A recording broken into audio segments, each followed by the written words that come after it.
Hi, my name is Tracy Freilich, and I'm going to be helping you out with a few safety tips for use with Young Living essential oils.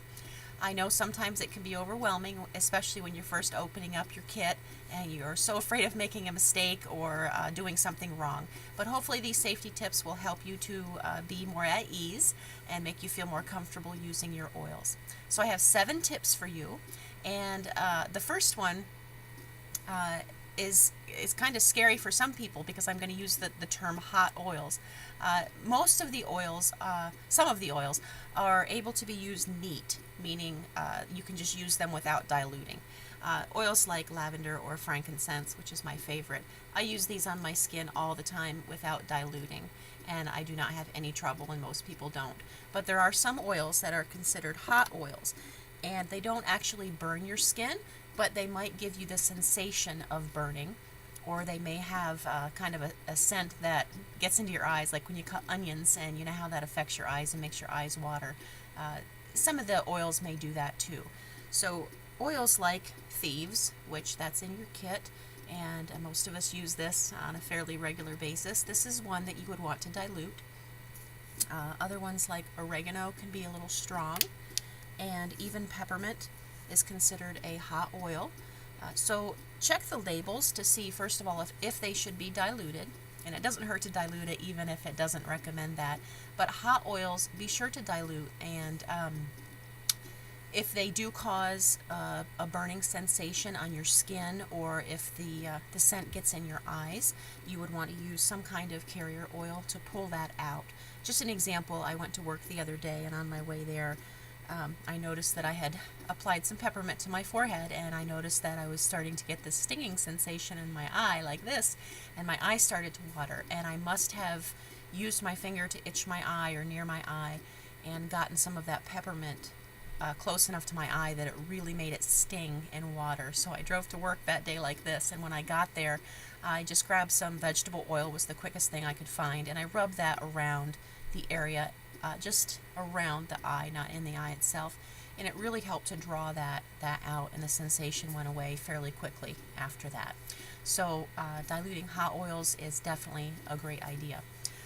Number 2, less is best.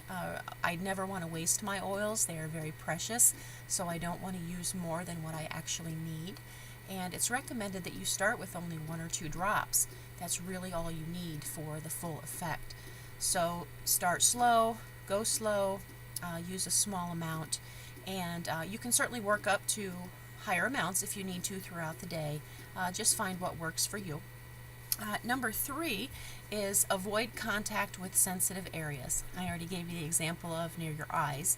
You certainly don't want to put any oils in your eyes or inside your ears. Around your ears or in the ear well is okay. We do that also, but not inside the ear canal itself. You want to stay away from mucous membranes, genital areas. You certainly don't want to have any stinging from any of those parts of your body. If you do choose to use it in those areas, you can certainly dilute it to help to ease that a little bit. Number 4, we're up to citrus oils. Citrus oils would be things like lemon, lime, tangerine, lemongrass, oils such as that. They are photosensitive, which means that your skin can burn a little easier when you're exposed to the sun if you're using these oils for about 12 to 48 hours after they're applied topically. So basically, you just want to apply those oils where the sun doesn't shine. If you want to use the bottoms of your feet, that's usually a very safe place to apply them, so you don't have to worry about the effects of the sun.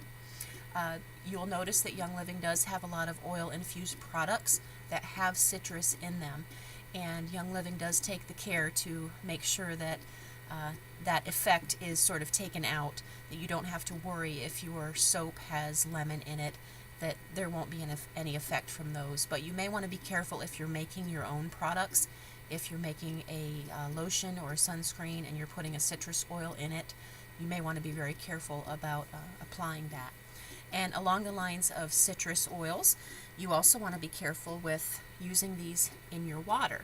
Many of us ingest them on a regular basis with no issues, but we have to be very careful what kind of container we put them in. Please do not use plastic, as most of us know already that the citrus oils will pull toxins from our body. So that's the job that it does, and it does a great job with that. But it also does that with plastic. So if you're putting these in a plastic container with your water, it will draw the toxins out of that plastic, and then of course you'll be ingesting that also. So please use something like glass or stainless steel. I tend to use mason jars. I like those. We use those for our drinking glasses. So definitely be careful with what you're putting them into. Let's see, we are up to pregnancy and nursing. Some of you may be pregnant or considering becoming pregnant or are nursing. And of course you want to make sure that you're using the oils safely. If you are pregnant or nursing or planning on becoming pregnant, you certainly want to check with your health practitioner, whether it's a doctor or a physician's assistant or any other health advisor that you choose to use, naturopath.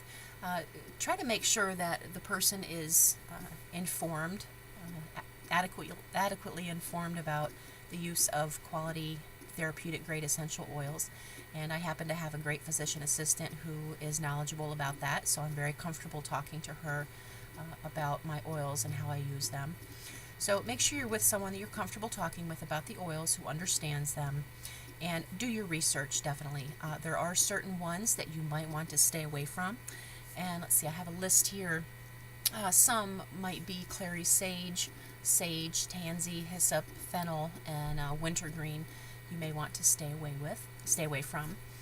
Another one that we're on, number 6, is about children. So after you're pregnant and you do have the baby, there are certain ones you want to be careful with around very young children or children. And there's a great book called Gentle Babies by Deborah Rayburn that I use as my main reference for that. Or you can also use your reference guide for essential oils, which hopefully all of you will purchase one of these at some point. And there are other guides out there also, so that you can actually see the research-based information of what's safe to use around children. And let's see, number 7, medical conditions. You may be concerned if you are on a certain medication, if there might be interactions, or if you are dealing with a medical condition and the medicines that you take for that. So again, consult with your healthcare practitioner, hopefully one that's knowledgeable in essential oils, and help to make those decisions. It's possible there may be some interactions with certain ones, so you definitely want to research that. But for the most part, it's very safe to use the majority of the oils. And of course, you want to use them safely, so try to follow these tips that I've given you. Use the reference guides, any resources that you can find, and also go to youngliving.com, and if you go to the member resources page, you can click on the safety tips there also to review. So thank you for joining me, and if you have any questions, please be sure to ask us. Thank you.